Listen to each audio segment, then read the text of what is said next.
Well, good day. This is Bill Griffith again. Uh, Glad to have you back. We're getting ready to start our wildlife painting. I hope that you've had some time to practice a little bit on the still life and go through some different medium and try different brushes and canvases and that kind of thing, so you're a little more familiar with what we're doing. Remember, we basically start with a sketch and then work up through the process of composition, then we do a background, and then we add tones and values and colors, and then we finish it up. And that's basically what we're going to do with this series of videos now with wildlife. And I would strongly encourage you to look around and see what you would like to paint in the way of wildlife. And the way I normally do it is just if I don't see something out in nature walking around in the local parks or on vacation, something like this, I will try to watch videos and get some ideas of what I'd like to paint. I love the mountains, so I'll show you some of the stuff that I just basically pulled off the videos and internet, that type of thing, just to get some ideas. I found this little photograph. Basically, it's a mountain scene. It's got a horse in it. It's got some nice looking mountains in a little valley. Reminds me of several of the areas that I've seen up in Colorado, Wyoming, Montana area. And I love birds. I do a lot of horses too, but I thought, this might be a really good one to put some sort of bird in there. And I found this little picture that basically is an eagle sitting on a stump. And I thought, man, that would look good if that stump was backed up by this mountain scene. And I wanted something a little more regal, so I went looking for other ideas on eagles, and I found this guy too. Again, these are off of videos or freeware type things, so I'm not violating anybody's copyrights or anything like that. But if I do and I want to show the painting, then all I have to do is really recognize the who I used for inspiration. And now if it's an exact copy of stuff, you better be talking to the artist or the photographer to get okay on your copyright. But other than that, it's really what you'd like to do. And if you're adventurous and want to jump in the car, go out and take some pictures at the local park or something like that, you can do that. But get together some photographs, some ideas. And the next step, as we've discussed before, is what are you going to paint on? In this particular case, I'm going to do it on a small stretch canvas. This particular canvas is, let me measure it for you, is nothing more than 18 by 24. So it's not a big canvas, and it is something that would be nice to be hanging in a room or something like that. Now, probably before I start actually painting it, I'll move it over to the main easel. This little leaning table, to me, I just don't prefer it, but maybe it's something that you'd like to do. As we did in our still life, you can put your palette on one side and paint directly back and forth. Our first step will be to get the image on the canvas and go from there.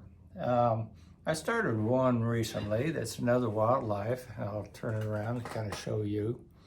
And it's a bigger canvas. And if you see it, I was fascinated with the wolf, always have been. It came so close to being wiped out in nature, and now they're on recovery. In this particular photograph really inspired me it's in snowbank, and the wolf has encountered something that's made it very suspicious or a little leery, and This tail between the hind legs is kind of a submissive gesture on its part. So whatever it's in front of, there's some apprehension or fear. And I thought, you know, what causes more fear fear in a wolf is humans, the top predator. And so in my painting here, I'm going to put a little shoe. And that shoe obviously have a human scent, and that wolf is picking up the human scent. Now, all I've done so far is kind of a rough sketch using just a real thin raw umber. In fact, it was so thin it ran in some places, but that's fine because it's dry now. I can come back over it, start cleaning it up and adding other tones and working forward as I mentioned, the steps. You start with a sketch, you look at your composition, you begin with your background, then you go with your tones, values, and you move forward. Now, that's all I'm going to do until we get back to the other canvas. And, excuse me, what I would suggest is you kind of stop the video right now. And when we come back, you can start up with your own canvas, your own sketches. And we'll go through the process of putting the eagle in the mountains onto our little canvas that I showed you just a minute ago. And we'll go step by step through this landscape. So until then, if you like the start of this video, please hit the like and please subscribe. The only way I can make sure you're seeing what we're producing and following up on things and give you the resources that I think you need as a beginning artist is to subscribe and keep up with the program.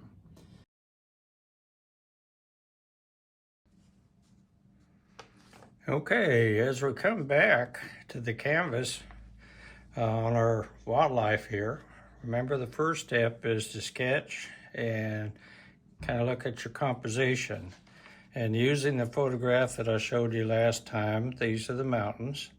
And I like where the horizon line is, or the top of the valley here is right here, and then your mountains kind of fade to the back.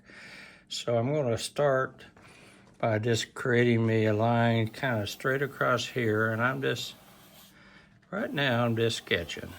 And again, like we said in our introductory videos, we can certainly change this if we're not happy with it. And then we've got the mountains in the background.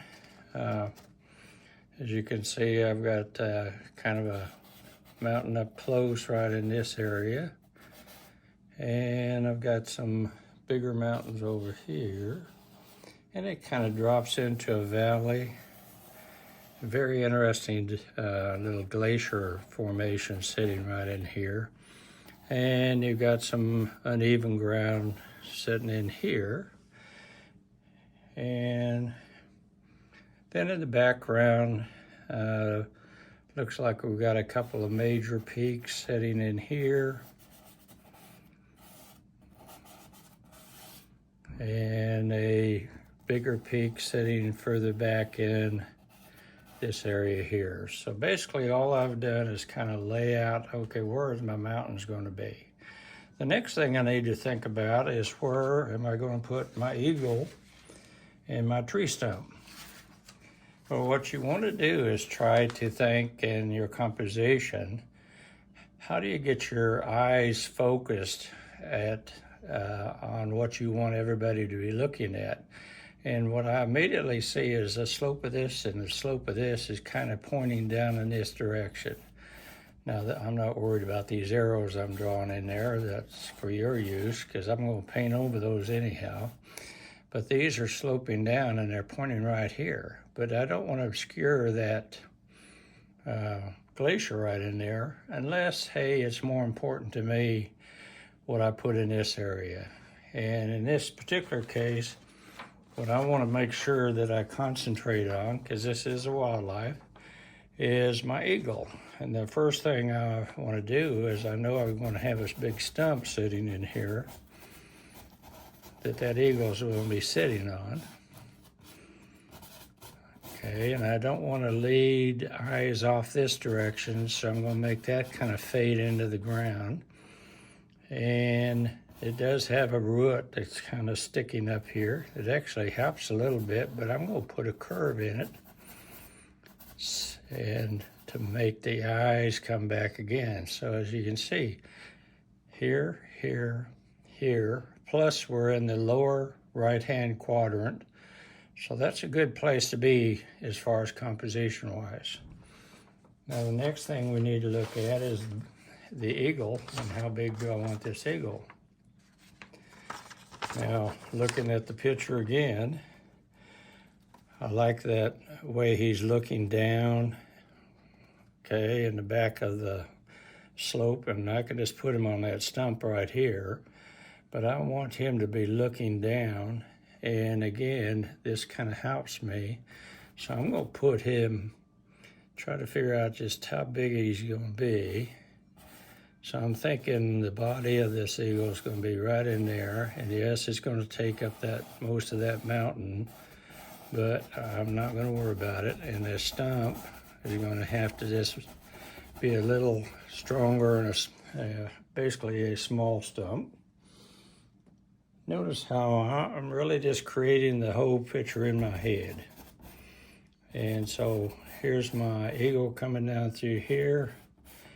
Slope of his feathers are coming down through here. Here's his tail feathers sticking down in here. And obviously I've got a head sitting up here, but I got to keep it looking down. So I'm going to put the beak in this area, and there's my head going in there in that area right in there. Now the proportions may not be quite right yet, but I will certainly have the opportunity to fix what I need to. Now since this stump with the eagle, the size of the eagle, that stump is really not showing up real good. So I want to go back to my stump, and I'm just going to make it a little bigger. So it shows up, and it'll actually create a little more of a presentation in front of the picture, and it's going to go down further into the bottom here, and it'll have some nice characteristics that can follow. And actually it's going to create a dark base down here, which actually helps my composition a little bit. Now I may or may not include this limb turning up here. I like it, but as I get further into the painting, I may not want to keep it. So now I'm looking at dark areas down here, which is pretty typical. Then you got your light areas up here from the sky. Your background mountains will be a little lighter than the mountains as they come forward. Why? Because the atmosphere basically fogs out all these little colors in the back. So we're going to start with the sky, then we'll move forward to the next mountains up, and then start with the eagle and the stump, which will be the last thing. So we've finished our sketch, and it's kind of laid out. It gives me enough time to think about it, see if I'm happy with that sketch, and I think I am. It looks like the composition's good. This is coming down through here, basically centering this stump. The eagle itself is looking, I don't have any lines other than maybe up here, but those are going to be real faded out because of the atmosphere, so they're not going to be sharp lines, it'll be soft lines. So your attention will be focused right here, and that's where I want it. So we're at a good point to stop again, and video 2 will come back and we'll start blocking in and doing some highlighting to make sure our contrast is good and our tones are good. And then we'll start with the sky, colors, mountains, forward into the grassland stump, and the final will be the eagle that we work on towards the end. Okay, if you like this video, please click like, and above all, please subscribe so you can keep up when the next video is going to be released. which will probably be within 1 week, where we actually start the blocking process. Until then, have a blessed day, and we'll see you later.